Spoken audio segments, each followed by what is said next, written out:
Okay, welcome back. In this last video on section 5.1, we're going to talk a little bit about skew.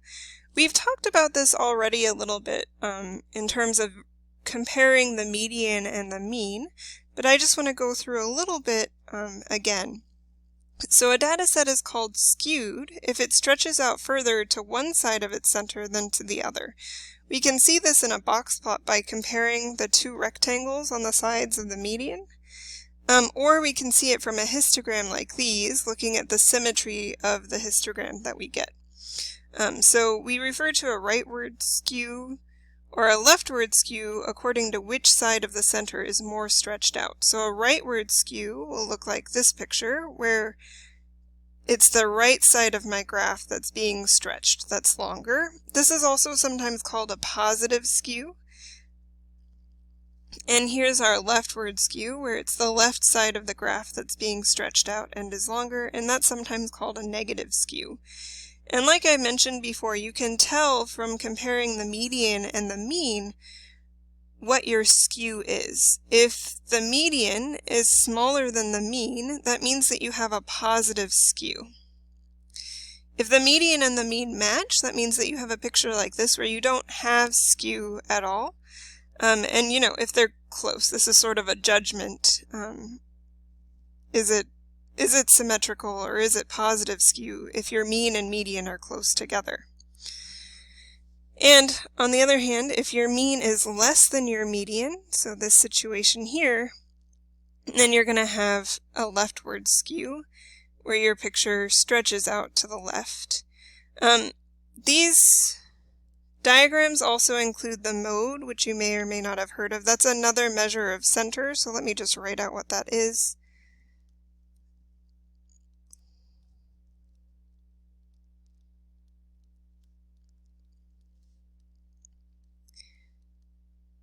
Looking at your values from a data set, the mode is the value that appears most frequently.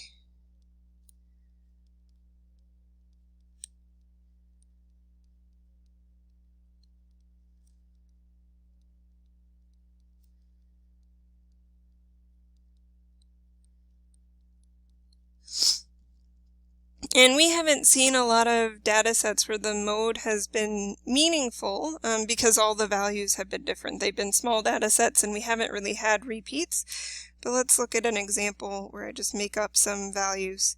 Let's say my values for some data set are 0, 1, 2, 2, 3, 4, 4, 4, and 5. Okay, so I've got repeats for the number 4 and the number 2, and 4 has more values, so my mode would be the number 4.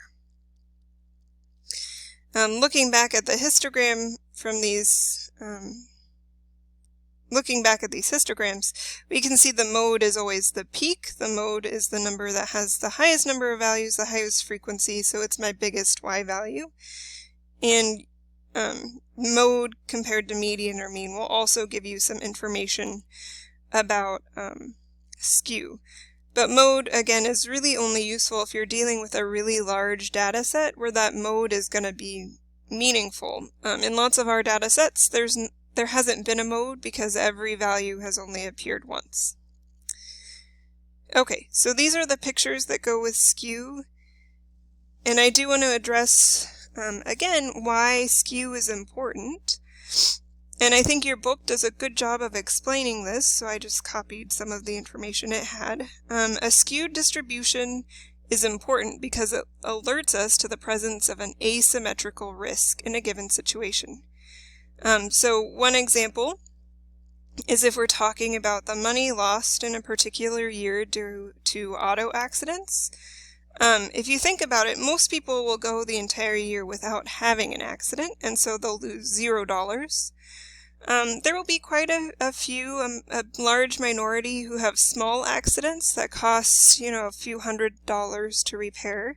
So not insignificant, but also something that most people will survive, so to speak.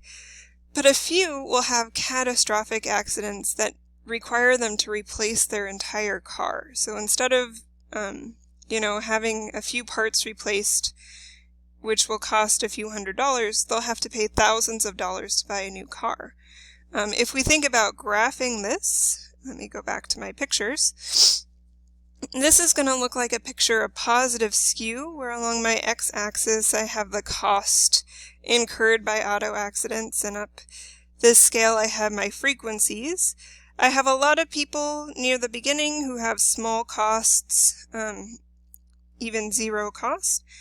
And then as I move along the x-axis, as I look at larger costs incurred, my frequency gets smaller and I get this right-skewed picture.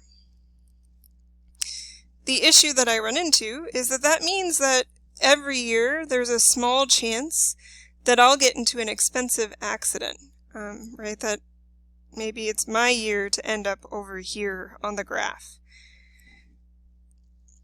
And that small chance of an expensive or a catastrophic accident is why we have things like auto insurance. Auto insurance doesn't really help if you don't get into an accident, obviously. It's just an extra cost that you're paying that you don't need. Really, auto insurance doesn't even pay off if you are one of the people who has a minor accident, because you're paying more for auto insurance probably than you would pay to repair your car. So even if your auto insurance covers that cost, which it should, you're still paying the auto insurance more than the benefit you're getting from it. But there's always that small chance that you're going to total your car, and your auto insurance is really there so that if that happens, you can cope. You don't end up having to pay to replace your entire car. So auto insurance is there to ease our worry or ease the effect of this third case. We're all compelled to do that anyway because many of us can't pay for a new car because of an accident. Okay, yeah, so just a reminder, this rightward skew, this picture here, alerts us to a small chance, very small in some cases, of a catastrophic outcome. So those big X values, whatever they're representing, are going to be catastrophic. And what we want to do, or what insurance lets us do, is cover that small chance in case we end up being the one who's impacted. And maybe catastrophic isn't the right word, because if I go back to that rightward skew, another situation that fits this would be payout from a lottery, for instance. If you play the lottery, most people won't get anything from playing. A large minority of people will actually get some money back from playing. They'll get a few numbers correct, but not the whole thing. So they'll make some small profit maybe, or they'll make their money back at least. But there's always that chance that you're going to be one of the people who ends up in the tail and makes a fortune by playing the lottery. So there's a small chance of a really big payoff, and that small chance is really what keeps people going back to gambling and to the lottery, is because they really hope that they're going to be one of the people who end up in the tail.